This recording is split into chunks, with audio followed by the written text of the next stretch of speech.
The name of the show is Fed Pride, and the reason it's called Fed Pride is because I'm a federal worker and proud of it. Nothing I'm about to say has been reviewed or approved by my agency or any other agency of the federal government, and the main reason is even I don't know what I'm about to say. Right now, and in fact it could be over because I wasn't watching TV right before I came in, the Republicans are doing their response. I haven't seen it.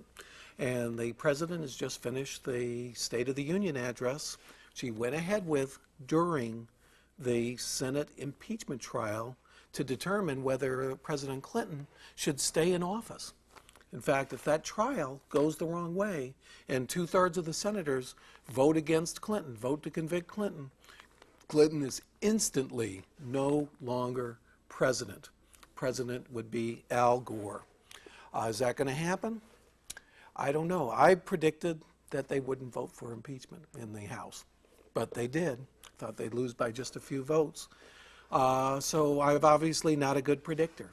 But today also, not only did the State of the Union address go on as scheduled, invited by the House, to the horror of the Republicans, who had to sit and politely stand up and applaud the president as he walked in order to show that they weren't bad losers or bad winners and that they weren't going to be disrespectful. But they were forced to stand on their heads while the president just went out there and ran down popular program after popular program and good deed after good deed. What do I remember of it? I wasn't able to take notes, but I watched the State of the Union address, and basically what the president said is that during his reign, 18 million new jobs were made. During his reign, the deficit, which was $290 million in 1992, has turned into a surplus of $70 million. During his reign, violent crime has dropped 6 years in a row. And during his reign, America is a lot better than it used to be before he was president. And that's the point that he was making. And basically he was implying that if you get rid of me, you're getting rid of your good luck charm. And maybe he's saying if you get rid of me, you're getting rid of a competent, good president who makes things work. And who knows what the future will bring. And that's what he's saying to the American people. And there was nothing the Republicans do to stop him from making that statement. And then he came out and he had a whole bunch of programs one way or the other. One of the things he said he wanted to do, save Social Security. The surplus, he said 60% of the surplus would be reserved to save Social Security. And that would save Social Security all the way till 2060. Virtually beyond the imagining of most policymakers and most people. And certainly beyond the life of the last baby boomer who was born in 1965, maybe not the life of the last baby boomer, but probably the life of the first one born in 1946, who would be about 117 years old at that point. What else would he do? 16% of the surplus would be reserved to save Medicare.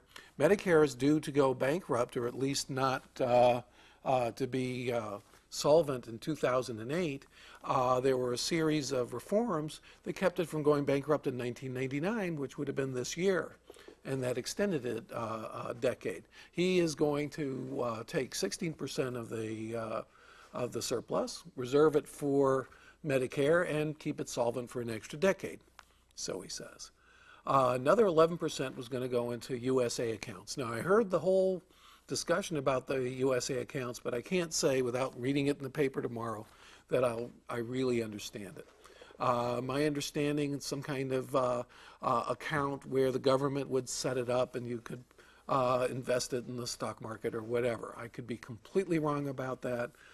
If that's true, I'm personally not for that because I'm afraid that if the government, by the way, has a similar account for federal workers called the Thrift Savings Plan, which works, by the way, very well. Of course, it works very well while the stock market has quadrupled.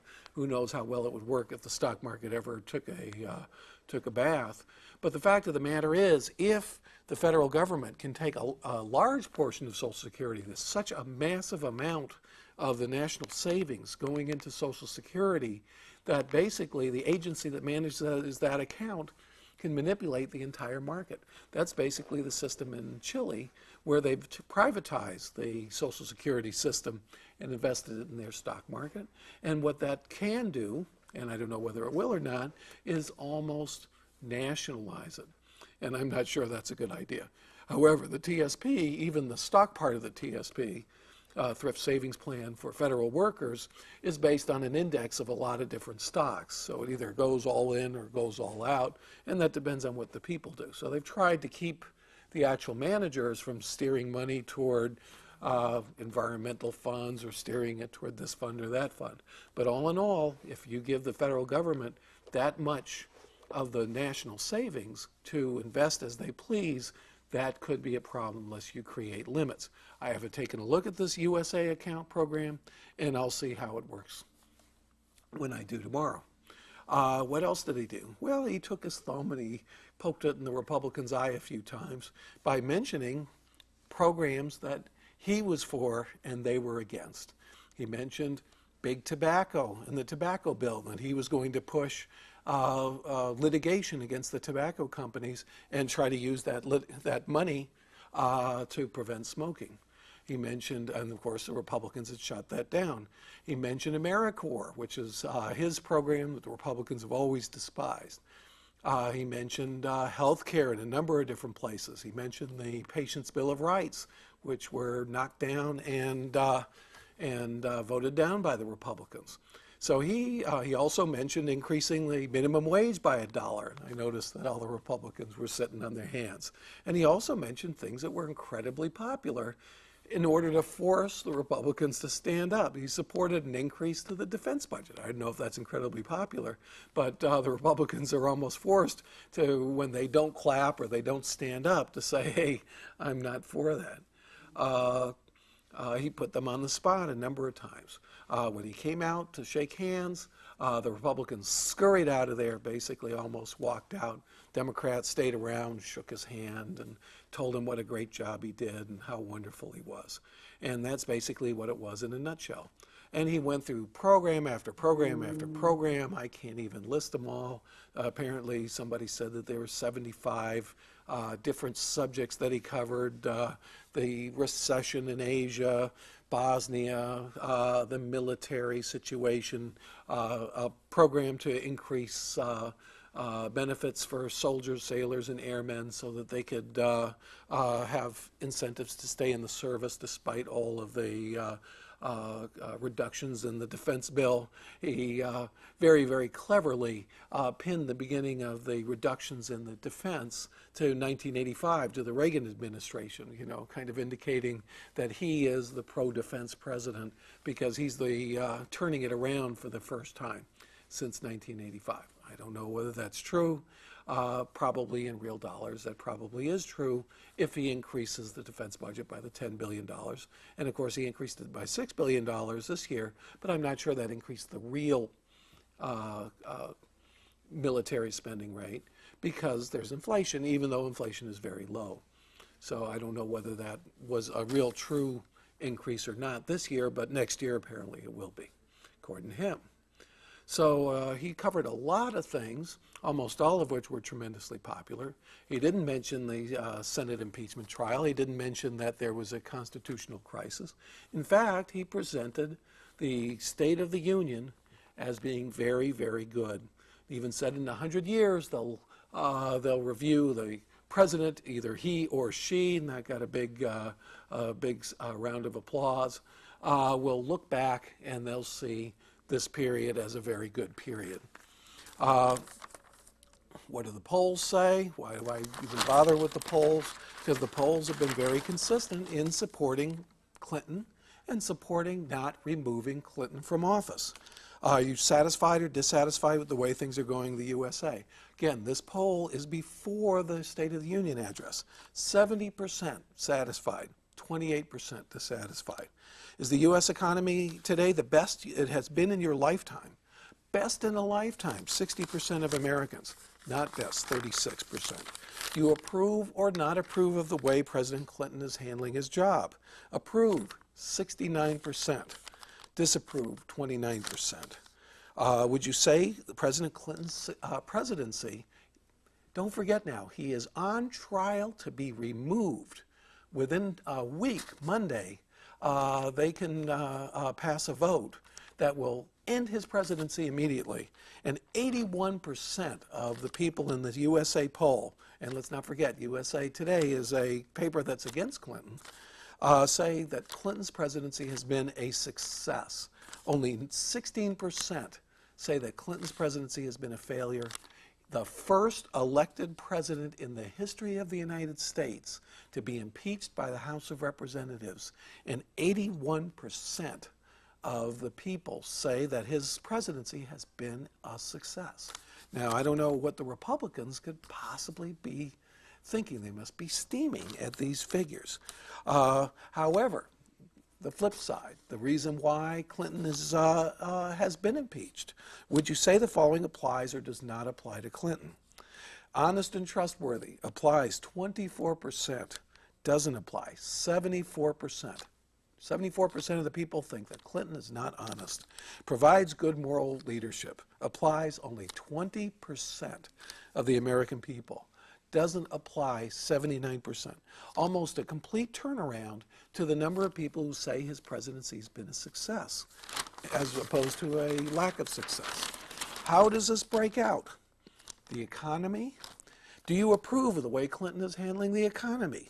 81% approve, almost exactly the number that say that his presidency is a success. 15% disapprove. Race relations, 76% approve. Environment, 69%. Education, 69%. The one issue that was highest on people's concerns, education. Federal budget deficit. Now here the Republicans claim that they're the ones who turn the deficit around and they're the ones who balance the budget. 68% approve of how Clinton is handling the deficit. 66% approve of how Clinton is handling crime. Crime was always a Republican issue. Clinton seized that and took that over. Foreign affairs, 64% of the people approve of the way Clinton is handling foreign affairs. One of his worst aspects of his presidency, and 64% of the people approve the way he's handling foreign affairs. Now here's a real shocker, I'm sure, for the Republicans. The anti-tax party, the lower tax party, the get government out of our hair party, and yet 58% of the people approve of the way Clinton is handling taxes. And this is devastating for the Republican Party because crime, taxes, budget deficit, foreign affairs are the Republican strengths and supposedly Clinton's weaknesses. And yet he has these incredibly high approval ratings on the edge of his possible destruction. So what's going on with the actual impeachment trial itself? Well, all morning long or afternoon long, from 1 o'clock Eastern Standard Time, that was 11 o'clock ours, Charles Ruff, the President's counsel, White House counsel, gave his opening statements about the Clinton impeachment trial. And he was really pretty good. Now, I didn't actually get to see him in person because I have a job. But I did take a look at the internet, and I read his testimony on the internet, and he had some pretty devastating points that were really knocking the Republican position to shreds. For 3 days, the Republican managers knocked on 3 issues: perjury, obstruction of justice, and witnesses. They needed witnesses. That, however, was kind of a problem for the Republicans because, hey, if you have your case and it's open and shut, what do you need witnesses for? Well, the reason they need witnesses is because there's 55 Republicans in the Senate and there's 45 Democrats. And unless they can get every single Republican plus 12 Democrats to switch sides and have their president be forced out of office, they lose. And when they lose big, because an acquittal is exactly that, an acquittal, not guilty, which means the president doesn't get censured, and nothing happens to him, he wins the whole ball game. He'll still be the first impeached president, but he'll be the first president impeached in 130 years based on a party line partisan vote, something that parties haven't had the guts to do in all of history since 1868. And the reason they haven't is because an elected president overthrowing an election is a very serious thing to do in a democracy. And if you don't have the people behind you, it can hurt your party tremendously. And I don't know whether the Republicans see that or not. They certainly are seeing it in the short-term polls, but they don't believe this is going to impact because they think the American people are going to forget. In the short-term polls, the belief in how is the Senate handling this. And the Senate, let's face it, has been much more bipartisan methodology than the House. And still, the approval rate for Senate Republicans as far as impeachment is concerned is only 31%. And approval for the Republican Party is below approval for the Democratic Party and the lowest it's been in decades. And even the Republicans are concerned about this. And they would like something to happen. But the dynamic of the actual case is forcing this to go longer and longer and hurt them more and more because they're just not willing to say, let's have an up and down vote, and if we lose, we lose. They got to have witnesses. They got to have more witnesses. They got to keep on having witnesses until somebody changes the dynamic. And I don't believe that'll happen, but I've been wrong in this case, and I've been often wrong. So I'm a lousy prophet on this. Now, what did Ruff say today? Ruff had some pretty good points. One of them was the way the articles were written. The way the articles were written is there were just very general statements. The president perjured himself, lied under oath about his relationship to Monica Lewinsky, about gifts, and about some other things.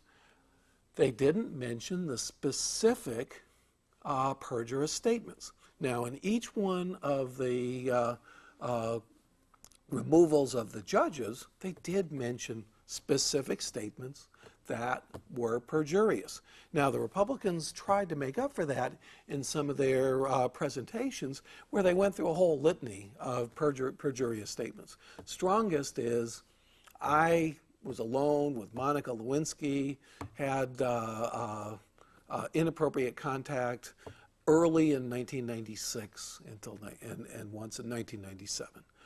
In fact, according to Monica Lewinsky, the relationship started in November of 1995 during the government shutdown.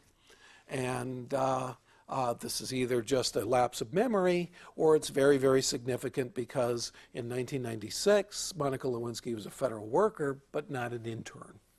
I don't know if that's that important, and I don't know if they're going to remove a president over that, but that's probably the most open and shut statement.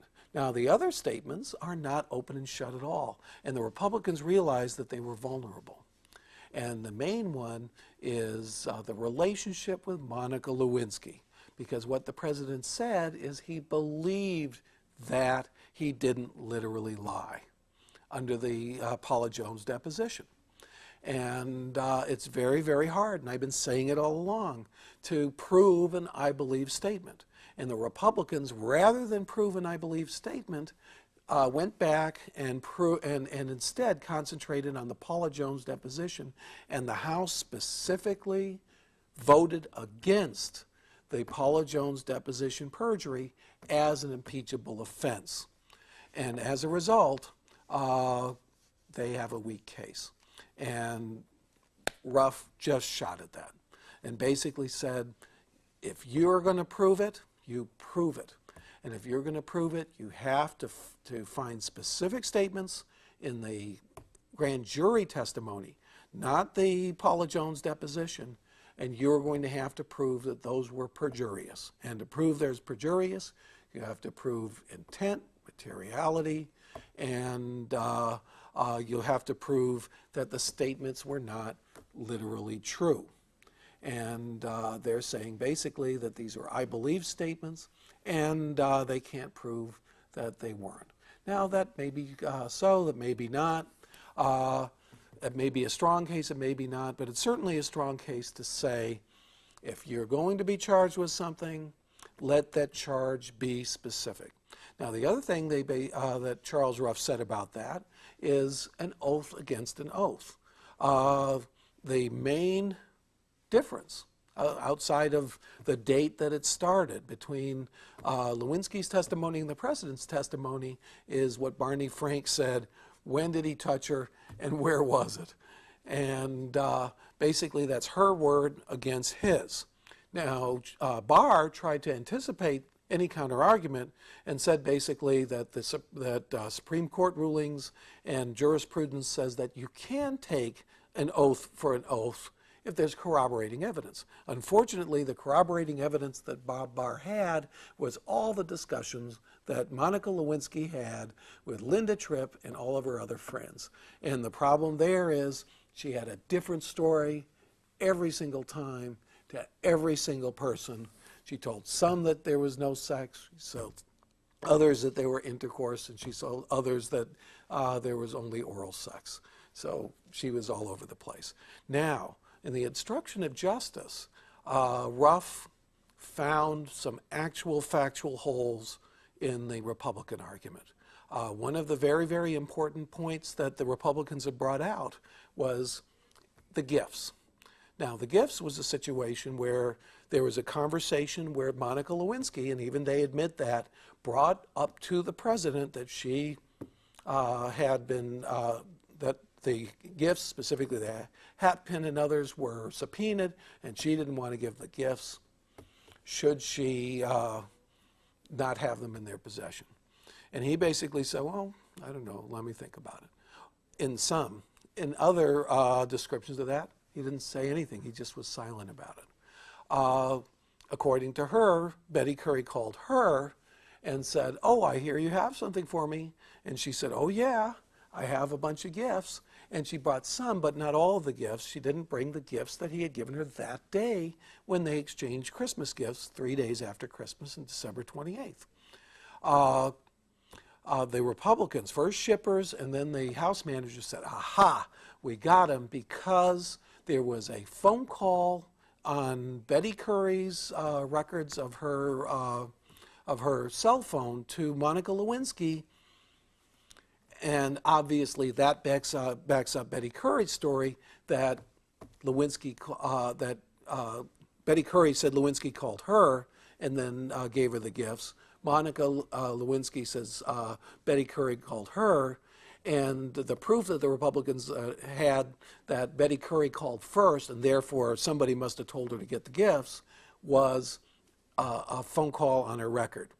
Charles Ruff realized that phone call was at 3:30 and found 3 places in 3 different testimonies, grand jury, FBI, and everywhere else, where Monica Lewinsky very consistently said that she gave Betty Curry the gifts at 2 o'clock. The phone call wasn't until 3:30. That was one of them. The other was the job hunt.